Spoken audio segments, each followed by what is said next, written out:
dijual kembali gitu ya dalam proses pengadaan lahan. Artinya negara membeli kembali yang sebetulnya tanah itu adalah milik negara.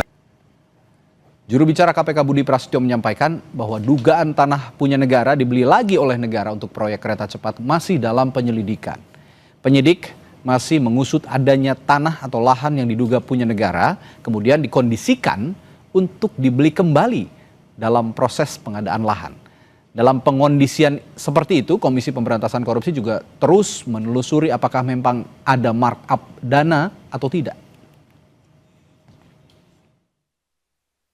Kami masih terus mendalami informasi-informasi yang kami peroleh, baik di lapangan maupun dari permintaan keterangan kepada para pihak. Ya, jadi nanti kita akan terus menelusuri adanya tanah-tanah yang diduga punya negara, kemudian dijual kembali gitu ya dalam proses pengadaan lahan. Artinya negara membeli kembali yang sebetulnya tanah itu adalah milik negara. Nah, modus-modus seperti ini masih terus didalami terkait dengan pengkondisian dalam proses pengadaan lahannya begitu. Apakah juga ada dugaan markup terkait dengan pengadaan lahan ini?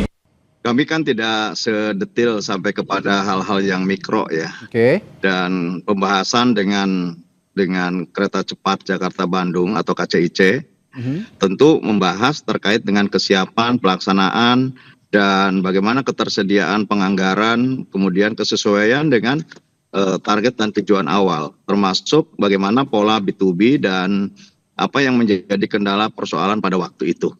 Dan tentu setelah kemudian berjalannya waktu, KPK mengungkap bahwa ada persoalan dengan pembebasan lahan, pengalihan lahan, ya, apakah itu tanah negara, apakah itu tanah masyarakat.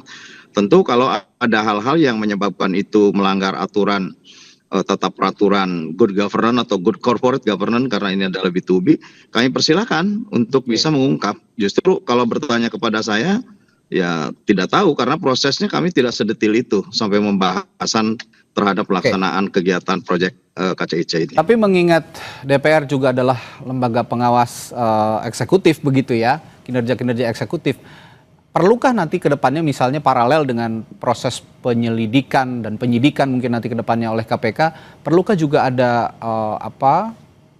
pansus misalnya yang dibuat oleh DPR menurut Anda? Ya tentu kalau nanti banyak hal yang mengakibatkan banyak persoalan dalam usia, bisa saja. Dan bahkan kami kan dulu juga pada waktu terjadinya cost overrun, karena persoalan keterlambatan penyelesaian proyek kereta api, pembebasan lahan dan lain sebagainya, itu pun kami langsung meminta untuk pemeriksaan dilakukan oleh BPKP. Dan pada waktu cost overrun diajukan oleh konsorsium, ya tentu pada waktu itu kami juga membenchmark dengan hasil BPKP yang lebih rendah.